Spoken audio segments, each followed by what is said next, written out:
अस्सलामुअलैकुम students, welcome back to my channel master study zone. आज की हम अपनी इस वीडियो में पीटीबी की न्यू बुक बायोलॉजी के चैप्टर नंबर 3 की एक्सरसाइज को डिटेल के साथ डिस्कस करेंगे। अपनी एक्सरसाइज को डिटेल के साथ डिस्कस करने से पहले मैं आपको बता दूं कि आपको मेरी प्रीवियस वीडियो में जिसमें हमने चैप्टर 1 और चैप्टर 2 के डिटेल एक्सरसाइज को डिस्कस किया, उसमें कोई कन्फ्यूजन हो तो आप मुझे कमेंट सेक्शन में मैसेज कर सकते हैं। इसके अलावा आपको मैथ्स की एक्सरसाइज के कंप्लीट सोल्यूशन चाहिए, फिज़िक्स और केमिस्ट्री की सॉल्व्ड एक्सरसाइज चाहिए तो आप मुझे कमेंट सेक्शन में भी मैसेज कर सकते हैं। इसके अलावा डिस्क्रिप्शन में मेरे व्हाट्सएप का लिंक दिया गया है, आप वहां से व्हाट्सएप ग्रुप को ज्वाइन करें। स्टडी से रिलेटेड आपको कोई प्रॉब्लम हो तो आप मुझसे शेयर करें, इंशाल्लाह मैं आपकी उस प्रॉब्लम को सॉल्व करने की पूरी कोशिश करूँगी। तो आज का हमारा जो चैप्टर है वो है चैप्टर नंबर 3 और उसका नेम है द सेल। तो इसकी एक्सरसाइज की तरफ चलते हैं और उसको डिस्कस करते हैं।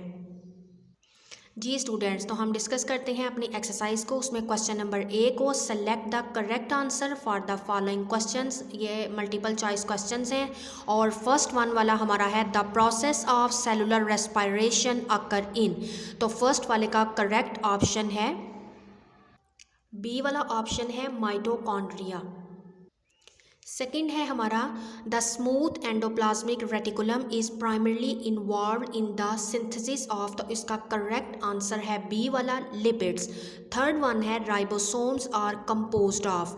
तो थर्ड वाले ऑप्शन का हमारा करेक्ट आंसर है ए वाला RNA and protein. Fourth one है what is the primary function of ribosomes. तो फोर्थ वन का हमारा करेक्ट आंसर है बी वाला option protein synthesis. Fifth one है which cell organelle is involve in packaging and modifying proteins. तो fifth one वाले का करेक्ट आंसर है सी वाला गोल्जी अपरेटस। सिक्स्थ वन है which cell organelle is responsible for breaking down waste material. तो six वाले का करेक्ट आंसर है लाइसोसोम। सेवंथ वाला हमारे पास क्वेश्चन है which of the following cell structure is involve in maintaining cell shape. तो 7 वाले का करेक्ट आंसर है हमारे पास ए वाला ऑप्शन साइटोस्केलेटन। 8 वाला ऑप्शन है Which specialized region of the nucleus is responsible for ribosome assembly। तो 8 वाले का करेक्ट आंसर है बी ऑप्शन न्यूक्लियोलस। 9 वाला है what is the main function of nuclear pores. तो 9 वाले का करेक्ट आंसर है सी ऑप्शन प्रोटीन सिंथेसिस। जी स्टूडेंट्स, आपका जो 9 वाला क्वेश्चन है मल्टीपल चॉइस क्वेश्चन है what is the main function of nuclear pores. तो इसका करेक्ट आंसर प्रोटीन सिंथेसिस नहीं बल्कि इसका करेक्ट आंसर डी ऑप्शन है control of transport of molecules. क्योंकि न्यूक्लियर के अंदर पोर्स हैं, पोर्स के अंदर चैनल्स बने होते हैं, तो इस वजह से इसका जो मेन फंक्शन है वो है control of transport of molecule. Option number D इसका करेक्ट आंसर है।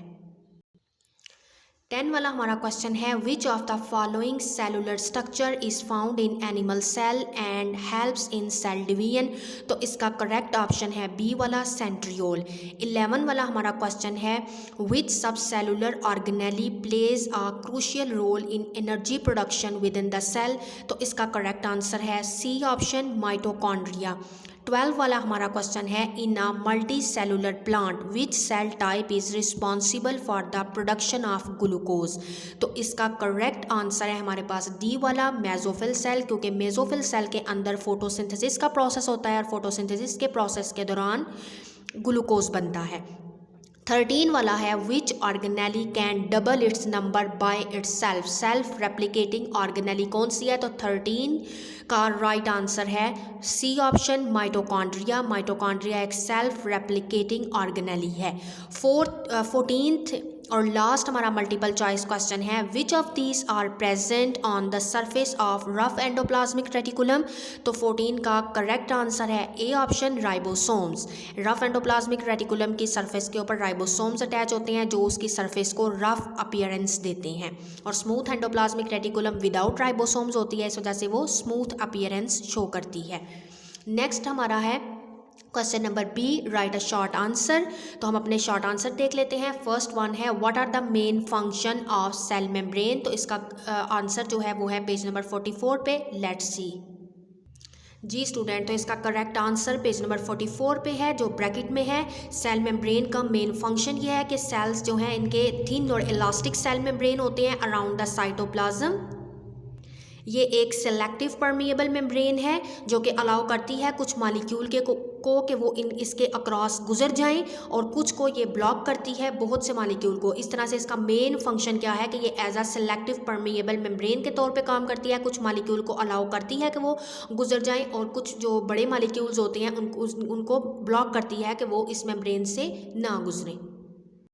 नेक्स्ट हमारा सेकंड क्वेश्चन है, व्हाट की role does the Golgi apparatus play in the eukaryotic cell. तो इसका राइट आंसर पेज नंबर 48 पे है। जी स्टूडेंट, तो इसका राइट आंसर ये है कि गोल्जी अपरेटस मॉडिफाई करती है प्रोटीन को जो कि रफ एंडोप्लाज्मिक रेटिकुलम की तरफ से आते हैं, और उन प्रोटीन को मॉडिफाई करने के बाद उनको पैक करती है स्मॉल मेम्ब्रेन बाउंड सैक्स में, जिनको गोल्जी वेसिकल्स कहते हैं। और देन वो सैक्स जो हैं उनको ट्रांसपोर्ट किया जाता है एक्सटीरियरली, यानी कि सेल के बाहर की तरफ, in the form of secretions. तो ये मेन फंक्शन है जो गोल्जी अपरेटस जो है वो परफॉर्म करती है। नेक्स्ट हमारा क्वेश्चन है, how do lysosome contribute to the cell's functioning. तो इसका राइट आंसर पेज नंबर 49 पे है। Let's see. जी स्टूडेंट, तो इसका राइट आंसर है कि सेल्स इनगल्फ जो करते हैं फूड मटेरियल को in the form of food vacuole. तो लाइसोसोम उन फूड वैक्यूल्स के साथ फ्यूज़ होता है, क्योंकि लाइसोसोम बेसिकली एंजाइम रिलीज़ करता है, उस फूड वैक्यूल के साथ फ्यूज़ होता है। एंड इट्स डाइजेस्टिव एंजाइम्स, जो उसके एंजाइम है जो लाइसोसोम इंक्रीज़ करता है, वो एंजाइम जो है वो ब्रेक डाउन करवाते हैं फूड की, जो कि उस वैक्यूल के अंदर जो फूड प्रेजेंट होता है उसकी ब्रेक डाउन करवाते हैं। और लाइसोसोम्स के पास जो है वो इसके अलावा भी एंजाइम्स होते हैं फॉर ब्रेकिंग सेलुलर वेस्ट, जो सेल के अंदर वेस्ट होता है उनको ब्रेक डाउन करने के लिए। तो एक तो ये मेन फंक्शन परफॉर्म कर रहा है, ये सेल के अंदर क्या फंक्शनिंग कर रहा है। एक तो ये फंक्शनिंग कर रहा है कि जो फूड मटेरियल को इनगल्फ करता है, ये उस फूड मटेरियल के ऊपर एंजाइम रिलीज करता है और उसको छोटे छोटे पार्ट्स में ब्रेक डाउन करवाता है। सेकेंड वन, ये सेल्स के अंदर जो वेस्ट अक्यूमुलेट होता रहता है उसकी ब्रेक डाउन करवाता है, और इनगल्फ करता है कुछ डैमेज ऑर्गेनेलिस को, जो कि डैमेज ऑर्गेनेलिस टूट जाती हैं उनको इनगल्फ कर लेता है। और लाइसोसोम कुछ मॉलिक्यूल को स्टोर भी करता है उनको बाद में इस्तेमाल करने के लिए। तो बेसिकली ये सेल के अंदर लाइसोसोम बहुत इंपॉर्टेंट फंक्शन प्ले कर रहा है। नेक्स्ट हमारा क्वेश्चन है स्टूडेंट 4 वाला, which organelle detoxify harmful substances and break down lipids. तो इसका आंसर है कि कौन सी ऑर्गेनेली है, तो वो है स्मूथ एंडोप्लाज्मिक रेटिकुलम, और पेज नंबर 48 पे ये ऑर्गेनेली प्रेजेंट है। नेक्स्ट हमारा 5th क्वेश्चन है, what is the smooth endoplasmic reticulum responsible for. तो इसका आंसर पेज नंबर 48 पे है। जी स्टूडेंट्स, तो इसका आंसर है स्मूथ एंडोप्लाज्मिक रेटिकुलम क्या करती है, इसके पास राइबोसोम्स नहीं होते, स्मूथ अपीयरेंस शो करती है, इन्वॉल्व होती है ये लिपिड मेटाबॉलिज्म में, ट्रांसपोर्ट करवाती है मटेरियल्स को सेल के एक पार्ट से दूसरे पार्ट की तरफ। इसके अलावा ये जितने भी डिटॉक्सिफाई करती है नुकसानदेह केमिकल्स को, हार्मफुल केमिकल्स को, जो कि सेल्स के अंदर एंटर हो जाते हैं। मसल सेल्स में स्मूथ एंडोप्लाज्मिक रेटिकुलम भी इन्वॉल्व होती है और कंट्रैक्शन के प्रोसेस में। तो बेसिकली स्मूथ एंडोप्लाज्मिक रेटिकुलम ये फंक्शन परफॉर्म करती है। नेक्स्ट स्टूडेंट 6 वाला क्वेश्चन है, how do the vacuoles in plant cells differ from vacuole in animal cell. तो इसका आंसर है पेज नंबर 51 पे। स्क्रीन पे आपको नज़र आ रहा होगा, एनिमल सेल्स जो है may have many small temporary vacuoles. Animal cell में छोटे छोटे टेम्परेरी स्मॉल वैक्यूल्स होते हैं जो कि वाटर और फूड सब्सटेंस पर कंटेन होते हैं, उनके अंदर वाटर स्टोर होता है और फूड सब्सटेंस स्टोर होते हैं। इसके अलावा दूसरी तरफ अगर देखा जाए प्लांट सेल का वैक्यूल, तो वो एक सिंगल और लार्ज सेंट्रल वैक्यूल होता है, और वो बनता है छोटे छोटे स्मॉल वैक्यूल्स की फ्यूजन की वजह से। तो बेसिकली ये डिफरेंस है कि एनिमल सेल के अंदर वैक्यूल जो हैं वो स्मॉल होते हैं और टेम्परेरी होते हैं, जबकि प्लांट सेल के अंदर वैक्यूल्स सिंगल और लार्ज सेंट्रल वैक्यूल होता है। नेक्स्ट क्वेश्चन है, what could happen if lysosomal enzyme stop working properly. जी स्टूडेंट्स, तो इसका आंसर आपको स्क्रीन पे शो हो रहा है कि अगर लाइसोसोमल एंजाइम अपना वर्क करना प्रॉपरली स्टॉप कर दे तो क्या होगा। तो इसका मतलब कि अगर लाइसोसोमल एंजाइम अपनी वर्किंग जो है वो स्टॉप कर दे तो cell would accumulate waste product, क्योंकि इसका काम है वेस्ट प्रोडक्ट्स को डिटॉक्सिफाई करना, उसकी ब्रेक डाउन करना हार्मफुल केमिकल्स की। तो क्या होगा अगर ये ऑर्गेनेली जो लाइसोसोम है ये सेल के अंदर अपना फंक्शन परफॉर्म नहीं करेगी अगर अच्छे तरीके से, तो क्या होगा कि सेल के अंदर वेस्ट प्रोडक्ट एक्यूमुलेट होना शुरू हो जाएगा और वो डैमेज करेगा सेलुलर कंपोनेंट्स को, जिसका ये जो है वो रिजल्ट निकलेगा कि सेल डिसफंक्शन हो जाएंगे और पोटेंशियली उनकी सेल की डेथ हो जाएगी। तो ये इसका जो है वो राइट आंसर है आपका क्वेश्चन नंबर 7 का। नेक्स्ट हमारा 8 वाला क्वेश्चन है, why are the cristae important for cellular respiration. तो इसका राइट आंसर पेज नंबर 49 पे है। तो क्रिस्टे क्यों इंपॉर्टेंट है? जो माइटोकॉन्ड्रिया की आउटर मेम्ब्रेन है वो स्मूथ होती है, बट इनर मेम्ब्रेन के अंदर बहुत सारी इनफोल्डिंग्स होती हैं, जैसा कि आपको स्क्रीन पर इसके डायग्राम में ये इनफोल्डिंग्स भी नज़र आ रही हैं। इन इनफोल्डिंग्स को क्रिस्टा कहते हैं। और ये क्यों इंपॉर्टेंट होती है? इस वजह से इंपॉर्टेंट होती हैं कि ये माइटोकॉन्ड्रिया के अंदर उसका सरफेस एरिया इंक्रीज़ करवाती हैं रेस्पिरेशन के लिए। डेट्स वाई ये बहुत ज़्यादा इंपॉर्टेंट है क्रिस्टे। और इनर फ्रूट जो है वो जेली लाइक मटीरियल होता है, उसको मैट्रिक्स बोलते हैं। तो ये जो है ये इसका राइट आंसर जो है वो यहाँ तक बनेगा कि क्रिस्टल जो है वो इस वजह से इंपॉर्टेंट होते हैं कि ये उनके अंदर उसका सरफेस एरिया इंक्रीज करते हैं ताकि रेस्पिरेशन जो है वो ज़्यादा से ज़्यादा हो सके। नेक्स्ट क्वेश्चन है, how are chromatin and chromosomes related. तो इसका राइट आंसर पेज नंबर 45 पे है। Let's see. जी स्टूडेंट, तो इसका राइट आंसर है न्यूक्लियोप्लाज्म जो है वो कंटेन करता है फाइन थ्रेड लाइक मटेरियल जिसको क्रोमैटिन कहते हैं। ये बेसिकली कंपोज्ड हुआ होता है डीएनए और प्रोटीन्स, बेसिकली हिस्टोन प्रोटीन के साथ मिलके। जब सेल डिवाइड करना स्टार्ट करता है तो यही क्रोमैटिन कंडेंस फॉर्म में आ जाता है और एक थिक शेप जो है वो इसकी बन जाती है जिसको कहते हैं क्रोमोसोम्स। तो इस वजह से क्रोमैटिन और क्रोमोसोम जो है वो आपस में रिलेट करते हैं। नेक्स्ट क्वेश्चन है, which type of cell is responsible for sending nerve signals. तो वो होते हैं बेसिकली नर्व सेल जिनको न्यूरॉन्स कहा जाता है। ये रिस्पॉन्सिबल होते हैं नर्व सिग्नल्स को सेंड करने के लिए। नेक्स्ट क्वेश्चन है, what do mesophyll cells do in plant leaves. तो इसका राइट आंसर पेज नंबर 54 पे है। मेसोफिल सेल्स क्या होते हैं और ये कहाँ पाए जाते हैं? ये ग्रीन सेल्स होते हैं जो प्रेजेंट होते हैं पत्तों के अंदर और ये स्पेशलाइज्ड होते हैं फोटोसिंथेसिस के लिए। इनके पास जो है लार्ज नंबर में क्लोरोप्लास्ट होते हैं जिनके क्लोरोप्लास्ट के पास जो है ये ग्रीन पिगमेंट है जो कि क्लोरोफिल अपने पास रखते हैं और ये नेसेसरी होता है कि ये लाइट एनर्जी को कैप्चर कर सके।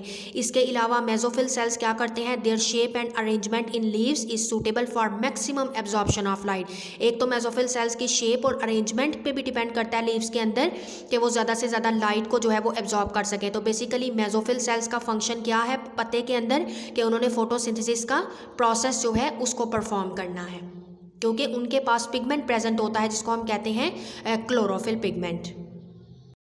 नेक्स्ट क्वेश्चन है, how would you define a stem cell. जी, तो स्टेम सेल हमारे पास ऐसे अनस्पेशलाइज्ड सेल होते हैं जिनके पास ये एबिलिटी होती है कि वो वैरायटी ऑफ स्पेशलाइज्ड सेल जो है वो बनाते हैं और इस टाइप के सेल को कहा जाता है स्टेम सेल। नेक्स्ट क्वेश्चन है, name the chemical compound that make up cell membrane, fungal cell wall, plant cell wall, bacterial cell wall, ribosome and chromosomes. तो इसका राइट आंसर मैं आपको स्क्रीन पे शो करवाती हूँ। जी स्टूडेंट, तो इसका राइट आंसर ये है सेल मेम्ब्रेन जिस केमिकल कंपाउंड से मिलके बनती है वो है प्रोटीन एंड लिपिड्स और स्मॉल अमाउंट में, स्मॉल क्वांटिटी में carbohydrates. Fungal cell wall chitin से मिलके बनती है, प्लांट सेल वॉल सेलुलोज से मिलके बनती है, बैक्टीरियल सेल वॉल पेप्टाइडोग्लाइकन से, राइबोसोम्स प्रोटीन और आरएनए से मिलके बनते हैं, जबकि क्रोमोसोम्स जो है वो डीएनए एंड स्पेशली प्रोटीन्स जिसको कहते हैं हिस्टोन प्रोटीन उससे मिलके बने होते हैं। तो ये है इसका राइट आंसर क्वेश्चन नंबर 13 का। नेक्स्ट क्वेश्चन 14 है, label the part of these cell diagrams. तो ये पार्ट्स मैंने आपको लेबल कर दी हैं जो कि स्क्रीन पे आपको शो हो रहे होंगे। इसके अलावा इधर हमारे जो हैं वो एंड होते हैं शॉर्ट क्वेश्चन। नेक्स्ट जो पार्ट है सी पार्ट वो है राइट आंसर इन डिटेल। तो वो जो डिटेल आंसर्स हैं जो कि आपको जिन पेजेस पे मिलेंगे वो पेज मैंने आगे इन क्वेश्चन के आगे वो पेजेस मेंशन कर दी हैं। इन पर इनके डिटेल लॉन्ग क्वेश्चन जो हैं वो आपको ईजिली मिल जाएंगे। तो ये थी स्टूडेंट आज की हमारी वीडियो जिसमें हमने चैप्टर नंबर 3 की एक्सरसाइज को डिटेल के साथ डिस्कस किया। होपफुली कि आपको बहुत अच्छे से समझ आ गई होगी। आपको वीडियो अच्छी लगे तो वीडियो को लाइक करें ज़रूर और ज़्यादा से ज़्यादा शेयर करें और मेरे चैनल को सब्सक्राइब करें ताकि इसी तरह के इन्फॉर्मेटिव वीडियोज़ आप तक पहले पहुँच सकें। इंशाल्लाह हम अपनी नेक्स्ट वीडियो में चैप्टर नंबर 4 जो कि है सेल साइकिल उसकी एक्सरसाइज को डिटेल के साथ इसी तरह डिस्कस करेंगे। तब तक के लिए अल्लाह हाफिज़।